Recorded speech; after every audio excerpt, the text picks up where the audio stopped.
Yeah, every night for like 40 years.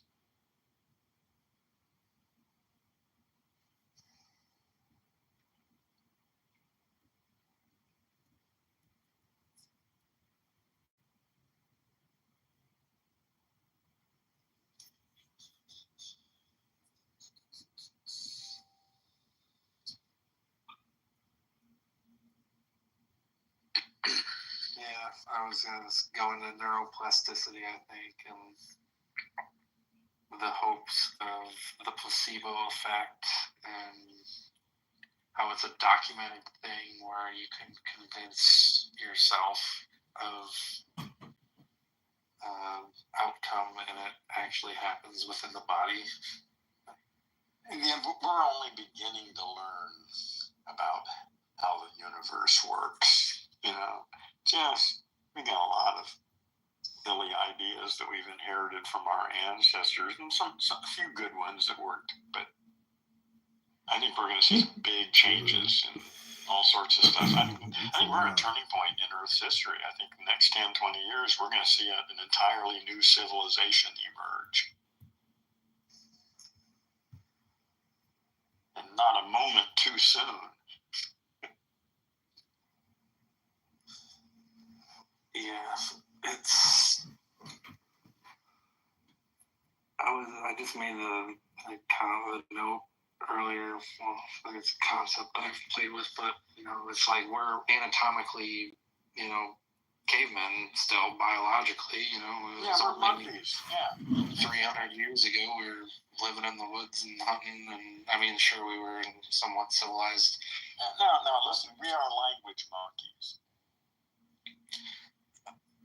But we haven't adapted to having technology like this, and I feel like it could be a detriment to our health, Well, we need to, the problem is it's sort of like everybody's still operating on MS-DOS instead of some modern operating system. The language we've got in our head is 200,000 years old. We've been run by the voice in our head for the last 200,000 years, and it worked okay. It worked well up until the last 100 years or so. It's clear now that it's dysfunctional, and we need to upgrade our thinking system. It's really quite simple. That's it. And that's the new species. We look just like the old species. We're interbreedable with them, but the language functioning is so significantly different as to constitute, I would say, a new species.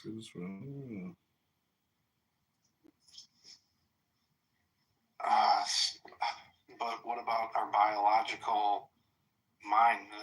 Like Elon said himself, it's like our thumbs are the only way we can communicate with our computers, and we need to upgrade that by 10x so we can somewhat be on par with, because we move so slow. We're only biology. Yeah, listen, we're one kind of intelligence. Silicon intelligence is here now and is going to change everything. Carbon intelligence is very good, but silicon intelligence is better. and so the question is, how are we going to interact with that? How is it going to affect us? How are we going to use it? How is it going to use us? What the hell is going to happen? But it's all going to happen in the next 10, 20 years. And we evolve at the rate of what? 10,000, 20,000? No. It's not about evolution. No, we can change overnight. You can be born again. That's what I'm saying. The domain of language is not subject to biology. When I say biology, I mean we can look at humans' eyesight now. There's a lot of ailments that people have from staring at screens, and we're just not meant to be staring. No, there's nothing wrong with staring at screens as long as you have a reasonable screen. There haven't been any good screens until the last 10 years. If you don't have a screen resolution of 220 pixels per inch or better, then if you go blind, fuck you. Get a screen that isn't going to destroy your eyes. Those old screens do, and most of the screens you see in businesses are like 125 pixels per inch. Everybody who's using those and reading is destroying their eyes. but you have a good screen, like what's on your phone or an iPad or a retina display, then it's just not, it's better than reading on paper, actually. So you're right. I mean, you're right. Up until recently, screens have been blinding I think people. they're very different. So my follow-up question, I don't know if you're aware of this. You should be aware of this, but you may not, or it may not come up in your purview of memory. Are you aware that the Likud party of today was actually ran by members of what was called back then the Stern Gang, that was absorbed into the political and military fabric of Israel? Yes, of course I'm familiar. So would it be right for them, whether they exist today or they existed back then, to be a part of the military and political fabric of the nation, given their history? Absolutely it would. Just like it's okay for Sinn Féin, which is absolutely from the IRA, is now part of politics in Ireland, but they observe electoral politics and some rules of law, and when they don't, like in Israel, when I was actually in marches against the state of Israel, right in Israel, participating in that, the people came out in droves because they were trying to do away with the constitution. The constitutional norms, I should say. No, that's not what was happening. First of all, you're talking about judicial reform, by the way. Like, I don't know how can you be okay. So, like, when the Supreme Court of Israel is being appointed by other people versus like something that you would venture to guess would be voted on. Like, how can you be against the judicial reform in the way that it was presented the last time it was brought up in Israel? I don't understand how can you be against that? There was no other judges. That's not how. Yeah, for the rest of the people listening to him and I discuss this, there's a favorite joke that says, when you have 3 Jews, you have 4 opinions, right? So we're not going to necessarily agree with this. You know, I think your case, and I understand one of my best friends in Israel argues the case opposite of this like you do, says that all of those people who are judges are just cronies of others, you know, from the left who've been put in that position. So we really need to even it out and get some people from the right in there and so on. The fact of the matter is that what I see is Netanyahu is a criminal who would be in jail if he didn't allegedly. Okay, I think it is allegedly, but I'm just going by my belief, and I believe that he's keeping himself in power so he doesn't have to face the courts. And so we don't have the same sort of perspective on this, and everybody listening to this should understand that the whole Israel situation is far more complex than people realize.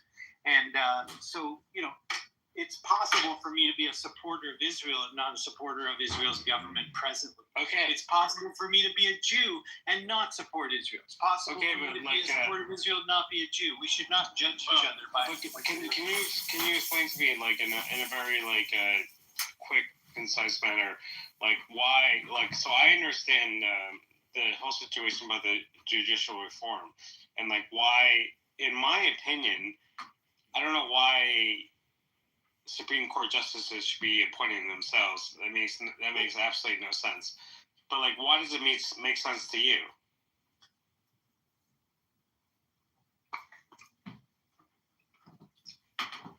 I would not characterize this as judges appointing themselves in Israel. I don't think. Well, that's what happens. It's a committee that just. I think, but is it working in its current setup to protect the rights of minorities and those who think differently than the far right, and those who would love to see Israel remade as a theocratic state? Is it working? Is it keeping the checks and balances in place? And if you don't have something to replace it, what do you have in Israel? You don't have a way to check the right's power. And I think ultimately that's why the people went out and marched in droves. And these are the ones, again, I respect they would ever were part of them now. Yeah, so to speak. But whenever they want it to be known that we're not part of them, then suddenly we're not part of them. So it's you're part of them when they feel like it, and not their own supply. They were trying to supply the Americans in America. They want the damn fentanyl, the cocaine, whatever area you want to look at. They are anymore. It's the Gulf of America. It's true. No, it's still the Gulf of Mexico. Yeah. So No, it's not. No one's changed that yet. There's not been an official change to that. No, there hasn't. I don't know. Yeah, no, he signed it yesterday. He signed it. Yesterday? He signed it. Yes. Okay, great. Yes, he signed it. Okay. But what I'm trying to get at is if you're looking at like Asia, right? There's a historical correspondence here of what it means to be in Asia. So if you change it to what it means to be in the United States, I'm just asking you if it's true that you're in the United States. Okay. Sorry. I don't know. I didn't approach men, so I don't know. I would say don't do it. If I was her, I would have. You'll binge on those 2 books. Yeah. Yeah, and then you could decide. You know, I think your kids are old enough, but that's up to you. They're almost 15. My daughter's almost 15. My son is 16. Yeah. Wow, I'm surprised you haven't heard of it actually. No, I haven't. Thank you. There you go. Well, these are it's a sad subject, but I kind of thought you might be interested. I remember reading Anne Frank. I read Anne Frank a couple of times actually. Wow. I had to read it for school, and then I read it a couple of times after just to read. The whole thing is. My dad made me read a lot too when I was younger, to be honest with you. Like, my dad made me read a lot. Like, I would have.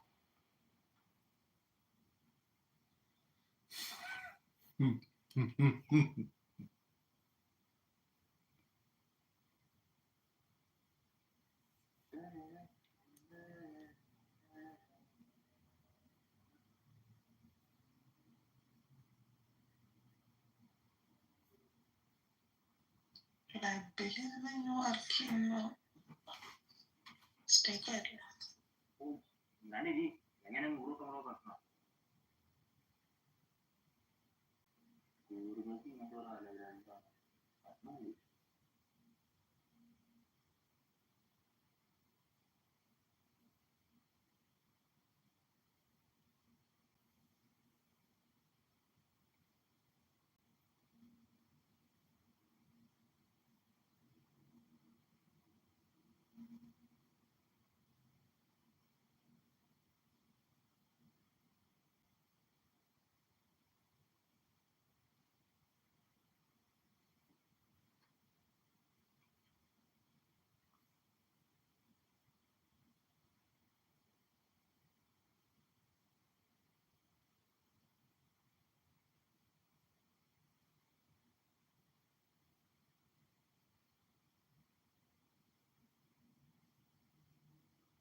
All, but when you look at the ice rink,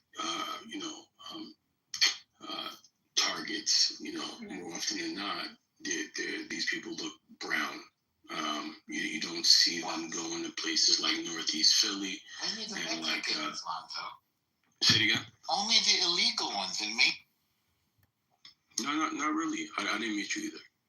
But yeah, no, not really though, because like when you like, for instance, in Philadelphia, you could go to Northeast Philadelphia, and there's a whole bunch of illegal Ukrainians, Russians, Oh, there's Europeans.